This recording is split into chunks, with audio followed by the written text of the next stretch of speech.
And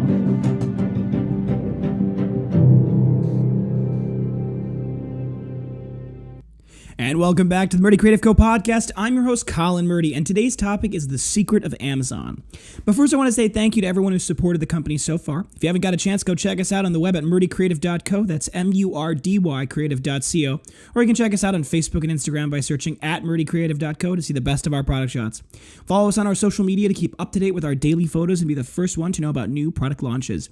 You can also use our subscribe button at the bottom of our website to be included in all of our new product announcements. Be sure to check out our laser engraving, personalization options, and exclusive colors on our website, or you get a blank one on Amazon Prime. All right, so today we're talking about Amazon, one of the largest retailers in the world, the second largest actually, only behind Walmart. It's a company that's worth $177 trillion in sales revenue last year and is continuing to grow at such an unbelievably rapid pace. How did a company that got started in 1994 grow to become one of the largest companies in the world and actually one of the best from a model standpoint? Well, to give you more insight into that, I want to go back a little bit to the start of the company. Jeff Bezos was actually a Wall Street investor for a long time before he ended up founding Amazon, and Amazon was founded to be a platform. It was actually built as a platform. Now, a lot of people think of it as a bookseller, which was its foundational company, what it did. But Jeff Bezos said in an interview, actually, that it was only founded on books because that was the thing that had the most variety. It had the most unique SKUs, stock keeping units, as it were, followed only by music. And so he started the company around that, and then he rapidly expanded it to the giant that it is today. And it continues to expand and expand beyond that. Now, Amazon, when I say it's a platform, was actually designed to allow anybody to be able to sell on Amazon. You could sell on Amazon right now. All you need to do is go find a supplier. Walmart is a classic example. You can go find something at Walmart. Now, you go and you find that thing and you search and you look for its UPC code. The UPC code is on the back. It's a barcode. It's a 12-digit number. Now, those UPC codes, called Universal Product Codes, are actually issued by a company called GS1. GS1 is a global company that got started a long time ago, and what they do is they are the source for those UPC codes. Now, those UPC codes are everywhere and on everything, and each unique item that's manufactured is given a UPC code by the manufacturer. For example, the Murdy Creative Company bought 10 UPC codes when it first got started, and those 10 codes we use for the products that we sell on Amazon, or we will sell on Amazon shortly here. So a UPC code, to give you an idea about what that really means, is it's, like I said, it's a 12-digit number, and you can buy them in blocks of 10, 100, 1,000, 10,000, 100,000, and so on and so forth. And the way it works is very simple. For example, I have 10 codes, which means that GS1 issues me the first 10 digits of that 12-digit code. I then get to select whatever I want for 0, 1, 2, 3, 4, 5, 6, 7, 8, 9 for the 11th digit, and then they tell me what the 12th digit is based off what's called the check digit. It's a part of a math formula that validates the code itself. So that's how you get a UPC code. And as a manufacturer, you can pay to have them issued. You buy the UPC codes. It's like $250 for the first 10. It's $750 for 100. So it goes, and let's say if you buy 100, you get 9 digits, and you select the 10th and 11th digit, and they tell you the 12th. So it's a simple program that was developed a while back, and it's very common now. It's on almost everything. And the brilliance of Jeff Bezos was to say that all of this is that because I have to sell something based off its UPC code, on Amazon, there's only one listing under that UPC code. So the way it works is this. Let's say I were to go find something on Amazon that I think I can get from Walmart for cheap and I can sell on Amazon for whatever the current price is. I go and I find that item on Amazon.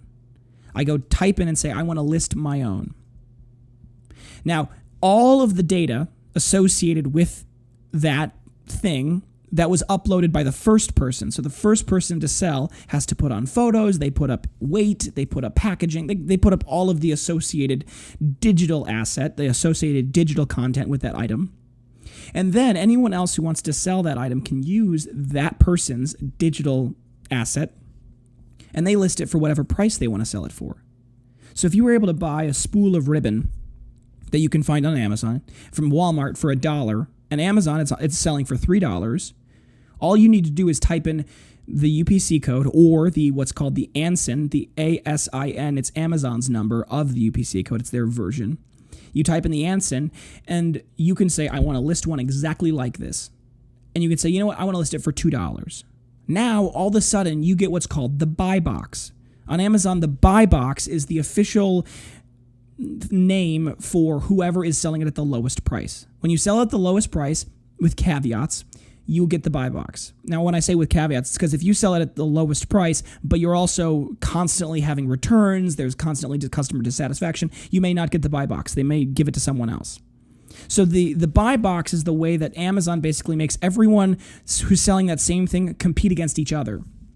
Now, you may think to yourself, that's a great model, right? It's a classic way of getting the lowest price. And Amazon gets a cut of every sale. They get, for us, it's 15% because that's what the cost of office goods are. So they get 15% just right off the top. So you think to yourself, wow, Amazon is making good money, right? It actually goes a little further than that. Amazon also has all of the data about what UPC codes are selling, for what price, where in the country are they selling to, and also they may have a pretty good idea of where those UPC codes are coming from, because the GS1 company sells those UPC codes, and it's a publicly listed thing. So right now, you can go find out who the original manufacturer that assigned that UPC code to that thing was. So Amazon has a report, I'm sure, in the back of their programming somewhere, where they say, okay, if this thing sells for above, let's just pick a number, 10,000 units in the Northeast of the United States, we're going to go and approach the manufacturer, the people that actually make this product according to what we can find in the publicly available database. We're going to approach them and we're going to say, we'd like to buy 10,000 of you, and we're going to list them in our own warehouse, and we're going to call them Amazon Basics. And that's how Amazon is able to say, you know what, we are going to have everything. We're going to own everything because they have all the data. And that was the brilliance of Jeff Bezos. He realized that he could have all of the data, and the data is what matters, because then they've got their own warehouses, and they can because they're such a large company and they're buying in such large volume, they're able to get the lowest price. And so essentially everybody who's selling on Amazon is paying Amazon to put them out of business. And there's really only a few ways to beat this, per se. The way you beat it is, A, you don't sell on Amazon. Now, that's not a great plan because Amazon's the largest marketplace and growing online. Second, you become a manufacturer. That's what we did. We make our own books. The leather that surrounds me on the shelves, that's the stuff that we send out. Nobody else makes these. And we very carefully focus on the very best in quality because we think our brand is important. And we want you to know that the brand is important. And so we do very best, and that's where Amazon, you can't find anything cheaper on Amazon because we're the only ones that sell it, because we're the only ones that manufacture it. And anything else that's cheaper than us is probably bad quality because we don't exactly make a lot on our quality. So that's where being able to have that manufacturing is a big part of being able to get in front of the supply chain that Amazon is increasingly putting pressure on. If you're a distributor, if you buy from a manufacturer and you sell on Amazon, Amazon's goal is to put you out of business someday. And they're starting with the high profit things now, and they're going to get closer and closer to the lower profit things as time goes along. And it's very simple why. They provided a lot of value to their clients through Amazon Prime very quickly, and they provided they didn't focus on profits. They provided that value, which arguably wasn't a good business decision. There wasn't a lot of profit in it in the beginning. But because they did that, they have established themselves so above and beyond as the online retailer of choice.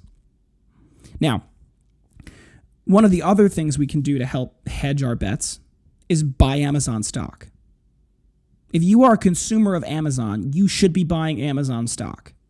And you can buy Amazon stock in a lot of simple ways. One simple way is to use something called Robinhood. Now, Robinhood is a free app you can get. It was started a couple of years back, and I was one of the early adopters because I thought it was a good model. It was started out in New York, and Robinhood, they're not sponsoring this or anything. I just use them and I like them. So, and if there's a link below, and if you use my link, we both get a free stock or something like that.